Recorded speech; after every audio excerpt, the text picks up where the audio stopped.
ಕರ್ತನಾದ ಯೇಸು ಕ್ರಿಸ್ತನ ಹೆಸರಿನಲ್ಲಿ ಕ್ರಿಸ್ಮಸ್ ಹಬ್ಬ ಹಾಗೂ ಹೊಸ ವರ್ಷದ ಶುಭಾಶಯಗಳನ್ನು ಕೋರುತ್ತಾ ನಾನು ನಿಮ್ಮ ಪಾಸ್ಟರ್ ರೆವರೆಂಡ್ ಸೆಡ್ರಿಕ್ ಜೇಕಬ್. ದೇವರ ವಾಕ್ಯದಲ್ಲಿ ಹೇಳಿದ ಹಾಗೆ ಆದಿಕಾಂಡ 1:26 ವಚನದಲ್ಲಿ ದೇವರು ಮನುಷ್ಯನನ್ನು ತನ್ನ ಸ್ವರೂಪದಲ್ಲಿಯೂ ಸೃಷ್ಟಿಸಬೇಕೆಂಬುದಾಗಿ ತನ್ನ ಆತ್ಮನನ್ನು ನಮ್ಮಲ್ಲಿ ಹಾಕಿ ಸೃಷ್ಟಿಸಿರುವಂತಹ ಮಾತು ನಮ್ಮ ಆತ್ಮೀಯ ಮಗನಾದಂಥ ದೀಪಕ್ ತಾನು ಒಂದು ದಿನ ಜೀವನದಲ್ಲಿ ಜಿಗುಪ್ಸೆಗೆ ಗುರಿಯಾಗಿ ಬೇಸರಗೊಂಡು ಆತ್ಮಹತ್ಯೆ ಮಾಡಿಕೊಳ್ಬೇಕೆಂಬಂತ ಒಂದು ಕಾರಣದಿಂದ ಹೋಗುವಂಥ ಸಂದರ್ಭದಲ್ಲಿ ಆ ಮಗನಿಗೆ ನೆನಪು ಬಂದು, ದೇವರೇ, ಒಂದು ವೇಳೆ ನಾನು ಜೀವಿಸುವುದಾದರೆ ನಿನ್ನ ಉಸಿರಲ್ಲೇ ನಾನು ಜೀವಿಸುವೆಂಬುದಾಗಿ ಆ ಒಂದು ಶೀರ್ಷಿಕೆಯನ್ನು ತಗೊಂಡು ಕರ್ತನು ಮಾತಾಡಿದಂಥ ಮಾತುಗಳನ್ನು ಹಾಡುಗಳ ಮೂಲಕವಾಗಿ ಹಾಡಿ ಅನೇಕ ಜನರು ಒಂದು ವೇಳೆ ಇಂಥ ಪರಿಸ್ಥಿತಿಗಳಿಗೆ ಗುರಿ ಆದಾಗ ಅವರು ಈ ಹಾಡಿನಿಂದ ಆದರಣೆ, ಜಯ, ಬಲ, ಆರೋಗ್ಯವನ್ನು ಹೊಂದಿಕೊಳ್ಳಬೇಕೆಂಬ ಭಾರದಿಂದ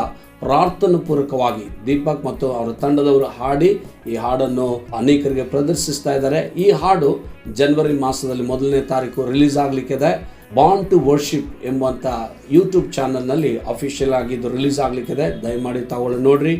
ಇದು ಈ ಹಾಡಿನ ಶೀರ್ಷಿಕೆ ಬಂದು ನಿನ್ನ ಉಸಿರಲ್ಲೇ ಬಾಳುವೆ ಎಂಬಂಥ ಈ ಹಾಡು ನಿಮ್ಗೆ ಆಶೀರ್ವಾದಕರವಾಗಿರಲಿ. ಪ್ರಾರ್ಥಿಸೋಣ. ತಂದೆಯೇ, ನಿನ್ನ ಮಗನಿಗೆ ಪ್ರೇರೇಪಿಸಿ ಮತ್ತು ಆತನ ಪರಿಸ್ಥಿತಿಯನ್ನು ಗಮನಿಸಿ ನೀನು ಒಂದು ನಿರೀಕ್ಷೆಯಾಗಿ ನಿನ್ನ ಉಸಿರಲ್ಲೇ ಬಾಳುವೆ ಎಂಬಂಥ ಹಾಡನ್ನು ಕೊಟ್ಟಿದ್ದಿ.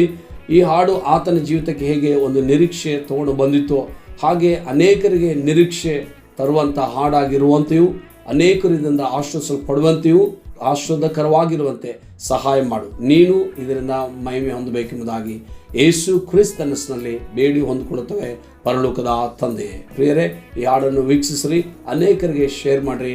ಜನವರಿ 1ನೇ ತಾರೀಕು ರಿಲೀಸ್ ಆಗಲಿಕ್ಕಿದೆ. God bless you.